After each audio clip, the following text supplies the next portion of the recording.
Santander é o assunto do vídeo de hoje. Nós vamos falar sobre os principais pontos do banco, os riscos envolvendo, e desses riscos nós vamos trabalhar em cima do cenário macro para entender aí o que vem pela frente. Vamos falar também dos dividendos e do preço teto. Bem-vindo ao canal Top Ações. Não esquece de se inscrever no canal, ativando o sino, e deixa o like também no vídeo, beleza? Vamos começar. Antes da gente falar do Santander, vamos falar da narrativa que o Santander criou para os bancões. Ele aqui rebaixou o Itaú e o Bradesco de compra para neutro. Ele está pessimista com os bancões, tá? Eles explicam o cenário pessimista, onde antes eles trabalhavam como compra, porque eles achavam o desconto, né, dos bancos muito atrativos, dado o seu histórico antes da pandemia. Só que eles acreditam agora que talvez a pandemia tenha mudado drasticamente o cenário do setor e os múltiplos históricos talvez não façam mais sentido, entrando num novo normal, né? Então é a tal da narrativa das fintechs. Será que o Santander está nessa? E aí eles acabam falando que nem estão ainda contando uma possível recessão. Senão seria o quê? Pior ainda? Complicado isso aqui. Não concordo muito, mas vamos deixar essa situação do Santander de lado e vamos analisar o que vem acontecendo aqui com o próprio Santander, tá? E vamos dar uma olhada agora nos planos do Santander. Primeiro falando da digitalização, né, onde existem muitas críticas com os bancões. Cara, eu acho que eles estão indo muito bem. O Santander aumentou bastante aqui as operações na nuvem, né? Ele vem conseguindo mais clientes. Mas um ponto que eu queria atentar a vocês é o custo de servir o cliente digital. Eles têm focado demais nisso e olha o que eles conseguiram fazer de 42 para 20,1. Eles estão aumentando a parte digital, mas focando demais nos custos. Isso aqui é super interessante. Eles não estão aumentando aí a Deus dará. Eles estão super controlados nisso. Isso aqui realmente é promissor. Se eles continuarem nessa pegada aqui de diminuir o custo do cliente digital, eles vão acabar engolindo as fintechs também, né? Enfim, ótimo trabalho aqui na redução do custo do cliente digital. Então a gente vê aqui o Banco Santander evoluindo bastante aqui no canal digital, né? Aumentando aqui a quantidade de clientes, o número de acessos, elevando a quantidade de produtos, né? Atendimento, mas sem ignorar o canal físico. E no canal físico eles estão sendo aí pontuais, geograficamente assertivos, esse é o objetivo deles. Então eles estão escolhendo muito bem onde abrir a agência, não estão ignorando o canal digital. O físico, aliás, é muito importante a gente destacar isso. Então eles estão crescendo no digital sem ignorar o físico. Para eles acham que isso aqui é muito importante, o contato aí com o cliente, tá? E, além disso, né, eles estão aqui com o canal remoto, que eu acho bastante interessante essa estratégia deles, tá? Canal remoto e canal externo. Aqui no canal externo seria como um ponto de venda, não é aquele atendimento basicão que acontece nos bancos, tem várias coisas dentro do banco, canal físico, né?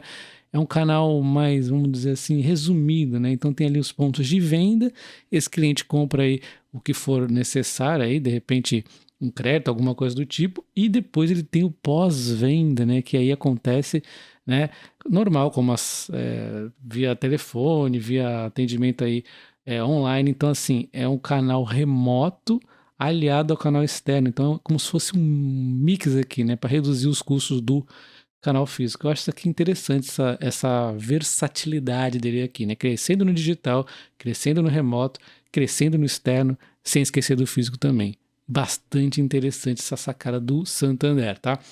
E falando dos demais aqui, iniciativas de serviços novos aqui do Santander, nós temos o serviço de assistência para automóvel, bike, casa, pet, vários contratos aqui iniciados e eles estão planejando expansão aqui na Gamers, GameTechs e motos. É interessante que eles estão bastante animados com essa Gamers aqui. Nós temos aqui a parte deles falando, né, que vai ser suporte remoto especializado a qualquer hora para quem tem PC Gamer, essas coisas aí, enfim, né? Qual será o alcance disso aqui? Mas realmente é diferente, pelo menos, né? Eu costumo aí fazer por conta própria, mas a maioria das pessoas não conseguem abrir o computador e mexer lá nas coisas. Enfim, nós temos aqui a plataforma Toro, que eu tenho a carteira onde eu invisto R$ 250 por mês, que eu fiz a partada da minha, na plataforma Toro que funciona, é uma plataforma legalzinha, né? Então, temos também o ecossistema agro, né, onde eles estão aqui buscando crescer bastante, tá? Então, 33% que a gente compara o ano aqui na carteira total. O setor agro, vocês estão vendo o sucesso do Banco do Brasil, tá deixando aí inveja para todos os bancos, eles estão indo atrás, não estão perdendo tempo não, né? E quando a gente vê o resultado do Santander, ele não patinou tanto na pandemia, mas agora ele está sofrendo um pouquinho mais por não ter feito tantas provisões assim antes. Então, o primeiro ponto é que ele está fazendo mais provisões, o seu lucro aí deu uma diminuída de 0,5 no semestre, e no trimestre deu um aumento de 2%, né? E o ROE ainda é bastante interessante. Então, assim, não está ruim o resultado do Santander, mas ele não, talvez o mercado esteja aí batendo por essa dificuldade que ele está passando momentânea, né? Isso aí vai passar e nós vamos entender cada um dos problemas aqui, tá? E aí, quando a gente vê as margens do banco, a gente encontra um segundo problema. Nós temos aqui as margens com clientes que até aumentou em 3,1, né? Aumentando um pouquinho o volume, aumentando um pouquinho a margem dos produtos, mas a operação com o mercado negativa, né? A gente vê aqui bem nítido, né? Segue aumentando aqui as margens com clientes, inclusive aumentou em relação ao trimestre anterior também 3%, mas olha só a operação com o mercado, né? Despencou de 84 para menos 1,5. Então, virou negativo e foi pesado. Isso aqui vem diminuindo trimestre após trimestre. E qual o problema com essa operação com o mercado? É a sensibilidade que o Santander tem ao movimento de alta de juros, da curva de juros aqui. Então, não é nem tanto os juros estarem altos, e sim esse movimento de estar aumentando. Isso aqui, pelo menos quando parar de aumentar, já dá uma aliviada. Aí, depois, o banco vai se ajustando aí conforme a Selic for caminhando para baixo. Mas o problema é essa subida acelerada aqui, né? Então, o banco está sofrendo com isso mais do que os demais bancos. A gente vê aqui em termos de comissões, está super tranquilo, né? Aumentou 5,7, então aqui nós não temos problemas. As despesas, o banco diminuiu 1,9 em relação ao trimestre anterior, no semestre aumentando 8,4, que é abaixo da inflação, né? Então, ele está indo bem, né? Mesmo aí, eventualmente até abrindo uma ou outra agência aí, ele continua fazendo muito bem o trabalho de despesas, de controle de despesas. E o outro vilão, né, vai depender, que é a inadimplência aí, que vai ditar para onde vai as provisões, que é aquele vilão número 1 que nós vimos, né? Então, o vilão número 1 ainda assusta porque a inadimplência segue aumentando, mas o banco ele garante que fez um belo trabalho aí do fim do ano passado para cá na entrada de novos clientes para não ter essa aceleração aqui na inadimplência e realmente deu uma certa demonstração de que está ficando tranquilo, né? Mas vamos ver como é que vai sair nos próximos resultados, né? A gente vê aqui então uma despesa com PDD aumentando bastante e uma cobertura que ainda deu uma certa diminuída aqui em relação ao ano passado, mas uma aumentadinha em relação ao trimestre anterior.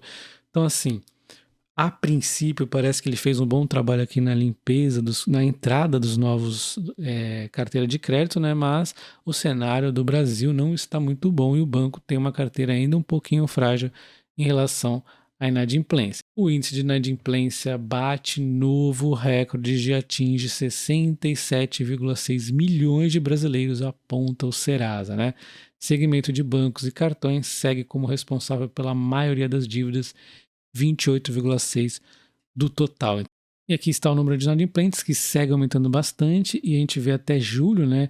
Saiu agora, e julho já entra aí no trimestre, né? Então, pelo menos em números gerais, sem saber se é Santander, se é Banco do Brasil, em números gerais de inadimplência, está aumentando ainda no Brasil. Então, não é um bom sinal, obviamente, pelo menos até julho. Vamos ver os outros 2 meses ainda para fechar o trimestre. Então, na parte da inadimplência das provisões, que é o principal vilão do Santander, ainda está um pouquinho assustando, né? A gente vê aqui o IPCA. Por que a gente quer ver o IPCA? Porque o IPCA vai ditar realmente se essa Selic não vai subir mais. Ele está aqui, ó, negativo, né? Então, vem aqui numa negatividade. Teve algo pontual, beleza, mas ainda assim está negativo. A gente vê aqui, em termos de PIB, será que vamos ter uma recessão? Não, né? Teoricamente não, até então, né? Em 2022, inclusive o Santander eleva o patamar do PIB acima de 2%. Peguei até uma previsão do próprio Santander, várias casas aí elevando o PIB do Brasil, né? Então a gente vê aqui, ó, prévia do PIB subindo também positivamente, né? Então tá indo muito bem, pelo menos por enquanto, o Brasil.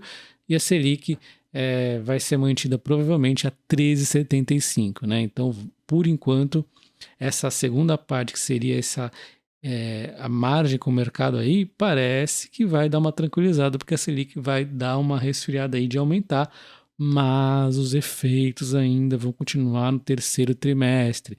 A dúvida é se vai continuar no quarto. No terceiro a gente sabe que vai continuar um efeito ainda ruim, e aí no quarto a gente vai descobrir, né, como é que vai sair. Então talvez o banco ainda sofra no terceiro trimestre os resultados. Então, se a gente pegar os dois principais problemas do Santander, que são as margens com o mercado, eu ainda digo que o 3T vai ser difícil, mas a Selic está aí, ela vai começar a resfriar. O efeito demora um pouquinho, mas depois já começa a acontecer. Enquanto a inadimplência, teoricamente, ainda teremos difícil. Que teoricamente? Porque eu estou vendo lá a inadimplência geral do Brasil. Vai saber se de repente o Santander nos surpreende. Mas a gente tem que partir do ponto que ele vai seguir aí a economia do Brasil, né? Nós só temos um mês também, diga-se de passagem. E quando a gente vê em termos de cotação o Santander, no último ano ele já caiu aqui 39,33%, está próximos dos fundos do ano, né? É um preço muito interessante, 29,30 aqui é o suporte dele, ele está batendo aqui, está resistindo, está 29,37, então vai cair mais? Não posso cravar, mas pode ser um bom momento para Santander, né? Talvez se você esperar aqui 22,60, que seria uma mínima lá de meses e meses atrás, um suportezinho mais legal para ficar comprando, mas é muito difícil de saber se ele vai chegar lá, né? Então assim, a gente viu com a Porto que com o mínimo sinal de melhora ali na passagem das margens, o mercado nem quis saber que o resultado ainda foi ruim, ele já simplesmente pôs a Porto aí para subir as cotações. Então assim, às vezes deixar muito pro limite da virada da chave, a gente deixa a chave cair, teoricamente, né? Então assim, pode ser que esteja bom, né? Já tá aí, já vimos toda essa queda, com tanto tempo acompanhando, pode ser um bom momento, mas repito, na minha opinião, o terceiro trimestre ainda vai ser difícil para o Santander. Indo dando uma olhada aqui nos dividendos pela plataforma do AGF+, ela tem 5 anúncios de dividendos, como em fevereiro, abril, julho, outubro e dezembro. Ela é a 24ª empresa mais investida aqui do AGF+, né? E nós temos aqui a proporção de dividendos, né? Então ela ainda tem um cinzinha para pagar, tem provisionado amarelo e já pagou o verdinho aqui, ó. Então ela tem aí um dividendo projetivo de 2,47 aqui para a plataforma do AGF+, tá? E para quem quiser testar a plataforma do AGF+, tem link na descrição, você testa por 30 dias sem compromisso, pode cancelar aí. Transformando esses dividendos em dividend yield, nós temos aqui então a plataforma do AGF+, com 8,41 de dividend yield previsto para o Santander e um preço teto que daria então de 40,17% de margem ainda, tá? Falando agora do meu dividendo projetivo, é 2,35, que crava, coincidentemente, 8% cravadinho aqui de dividend yield, né? 33,36% de preço teto e 39,17 seria o preço teto aqui, tá? Então, uma margem ainda que é menor quando a gente compara aqui com o Bradesco, 55%, e o Banco do Brasil, 59%, dados os meus dividendos aqui de 9,50 do Banco do Brasil e 9,82 do Bradesco, tá? O preço teto aqui e o dividendo projetivo da AGF+, a gente tem que sempre buscar se de repente eles não atualizaram, né? Então, por enquanto, vamos considerar o do Santander apenas. No vídeo do Bradesco e do Banco do Brasil a gente atualiza isso aqui. E falando agora de preço justo, aí, temos aqui então o preço justo, né, que é quanto as ações deveriam valer pelos corretoras aqui, a Safra, BTG e XP, eu fui colocando aqui. Banco do Brasil, então, tem os preços aqui que dá 35,1% de margem ainda para subir, enquanto o Bradescão, BBDC3, eu fiz um proporcional do 4 por 3, que eles dão os preços por 4, tá? Então, fazendo uma redução aí proporcional ao dividendo menor do 3, então elas teriam ainda 37,9% de upside. Teoricamente, seria o banco mais barato aqui. O BBDC3 tem um desconto bastante interessante em relação ao próprio 4, né? O Itaú teria uma margem de 26,6%, enquanto o Santander 26%. Então, o Santander, os bancos estão mais pessimistas, até deu uma niveladinha aqui de tanto que ele andou caindo. Esses preços alvos aqui são retirados do próprio mês de agosto ainda, tá? E considere se tornar membro desse canal. Você ajuda o canal e tem acesso a essa planilha, ao Telegram e muito mais. Deixa o like nesse vídeo e o comentário aí do que você acha do Santander nesse momento. Um abraço.